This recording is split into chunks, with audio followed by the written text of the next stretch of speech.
When I was a child and adults were talking about some unknown person, and I asked who they were talking about, they would, to avoid answering, sometimes reply with, "Piccolo Pete." Many times I heard this mysterious name mentioned, but assumed it was some funny name they had dreamt up to use. But Piccolo Pete was a real person, who lived in Adelaide in the first half of the 20th century. This briefly is his story. Born Frank Roland B. in 1887, the eldest of 5 children of Tom and Amy B. Tom was for many years postmaster, clerk of courts, and electoral registrar of Millicent, a South Australian country town. Frank's grandfather was a police inspector, also named Tom B. As a young man, Frank lived a conventional life.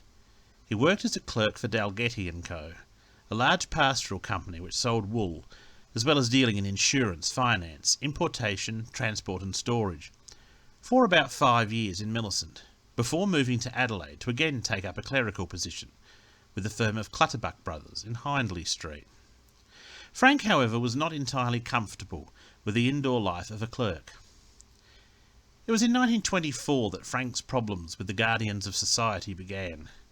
He was before the court for some trivial matter, probably vagrancy. It was mentioned when he was arrested for having insufficient lawful means of support in November 1925. Evidence was given that Frank had been living in the city squares, particularly Hindmarsh Square, for about 4 months. Businesses had complained about his presence near their premises, and police constables had tried to get him to clean up and find a job. He had found a position through the Salvation Army, but couldn't stick it. He was arrested in Hindmarsh Square at 4 p.m. on the 25th of November, when he was questioned what he did for a living.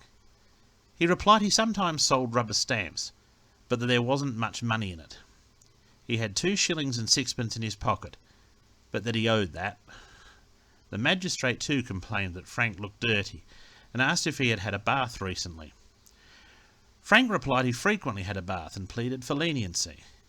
He was ordered to prison for a month. And a bath.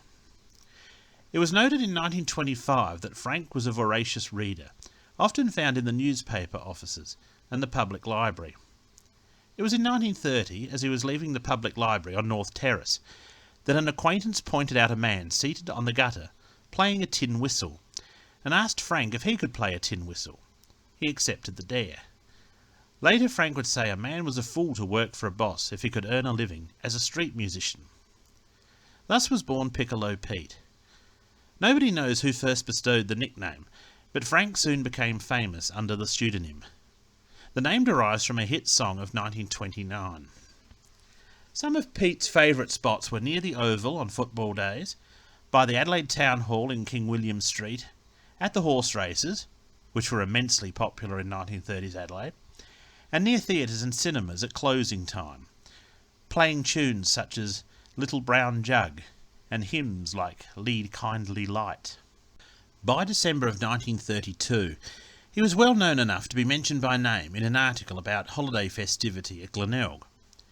The News of December 27th reported that Luna Park, the Esplanade and the Jetty were packed with throngs of people, and that everyone from the pleasure steamer and lifeboats down to the travelling musicians, and even Piccolo Pete, with his plaintive tin whistle, did a roaring trade. A few weeks later, Pete had one of his regular skirmishes with authority. A Constable Norley had ordered him to move along on the evening of the 14th of January 1933, when he sat on his little camp stool playing his whistle in King William Street to a crowd which had gathered around him. Pete stood on the roadway and said, "This is the King's Highway, and you can't move me on." In court the next day he produced a City Council permit allowing him to play a whistle for up to 15 minutes at one location, and argued the policeman had exceeded his authority. Nevertheless, he was fined £1 2s. In February of 1934, it was reported that Pete had taken up playing a small xylophone. His style was said to be strident, with many gaps and occasional difficulties blowing the right note. Yet passers-by would stop to listen, throw a few coins and move on. Pete had become an institution. To city leaders and business people he was a nuisance.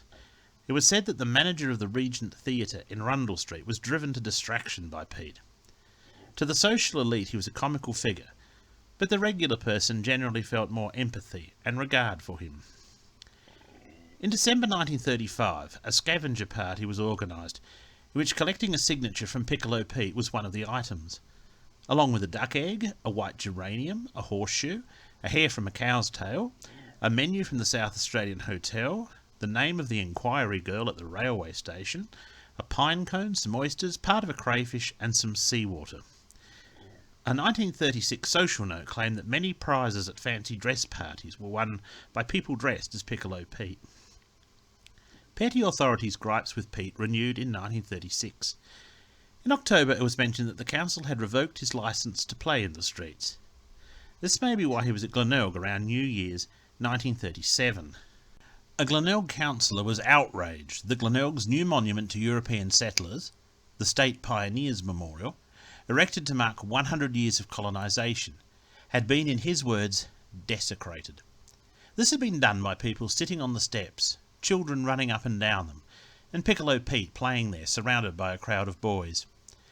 The council should make some sort of effort to protect the monument from this sort of thing, or somebody will be trying to carve initials on the stonework, he fulminated.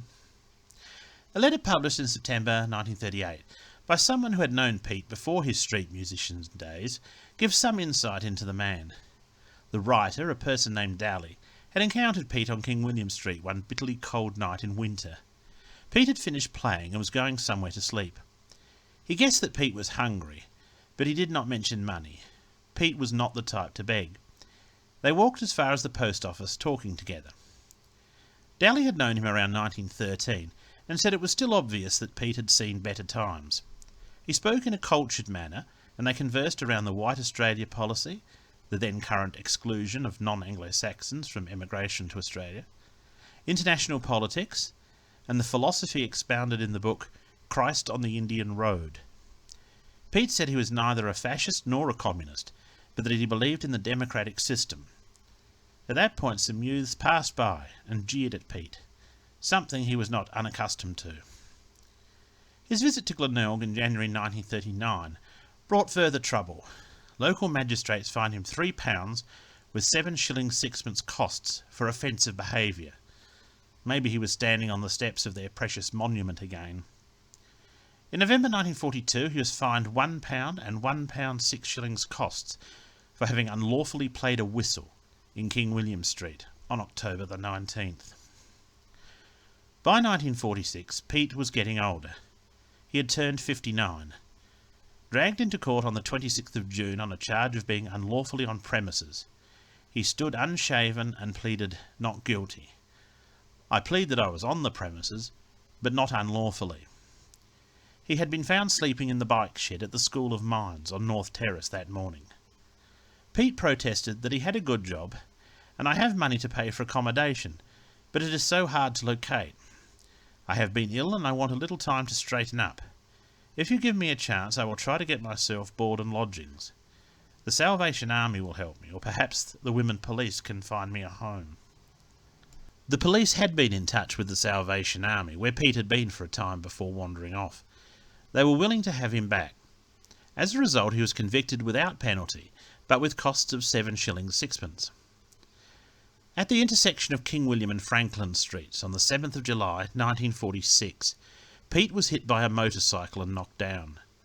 Taken to hospital, he was found to be suffering concussion and an injury to his left shoulder, but nevertheless was said to be in a satisfactory condition. The hospital received a number of calls from people inquiring about Pete's health. People he did not even know visited to check on his welfare. While convalescing, Pete spoke to a newspaper relating his life story. He denied rumours that circulated about him that he was secretly wealthy, that he had studied music for years, or that he had taken to the life of a street musician following an unhappy love affair. Explaining the recent charge of being unlawfully on premises, he said the housing shortage had affected hundreds, not just himself. I was just going to have a sleep, as I have not had a room for weeks, and it was a case of sleeping anywhere. However, that problem is now solved, for I'm sleeping in the Salvation Army men's home, in their 9-penny a bed a night dormitory. But I don't have their 6-penny meals, as I prefer to be out all day, and eat where I may be taking up my stand. He said that he ate according to his earnings. He said he rarely conversed with those who gave him a few pennies for his playing. He said that few people seemed interested in him unless they wanted to use him as a buffoon to add to their merriment. One of those he often stopped and talked to was a boy named Terry McAvoy, who had been born with a spinal condition which had crippled his legs, one of which was amputated when he was 12. Terry began collecting money for charities as a 5-year-old, and became as well known in Adelaide and Alberton, sitting in a wheelchair his father had made him, and later a modern wheelchair, as was Piccolo Pete. He was credited with collecting hundreds of pounds in donations.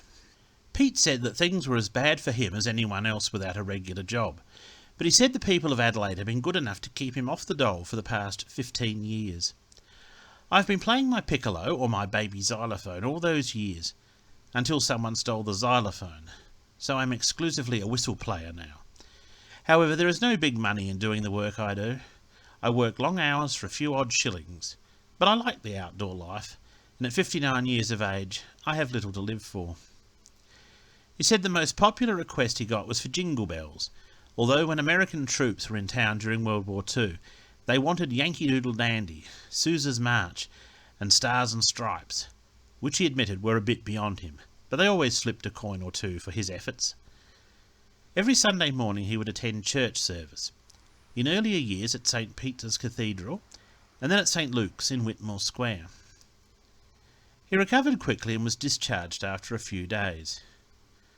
On August the 4th, 1946, Pete was taken from the Salvation Army hostel back to the hospital with an internal complaint. Front page news in Adelaide on the 9th of August announced he had died the day previously. Terry McAvoy had seen a plasticine figurine someone had made of Piccolo Pete in a Rundle Street shop window. When he learnt of Pete's death, he went to the shop to ask about it and was given the little statue. He placed it in a shoebox, wrapped in tissue paper to keep dust off it, and placed it on the mantelpiece in his bedroom as a memento of his friend. Terry himself passed away at the age of 20 on the 8th of April 1950. Numerous inquiries were made by people wishing to attend Pete's funeral, but it was held in secret on the orders of a relative, with only a handful of mourners present when he was laid to rest in the West Terrace Cemetery. Did you ever hear Pete go tweet, tweet, tweet on his piccolo?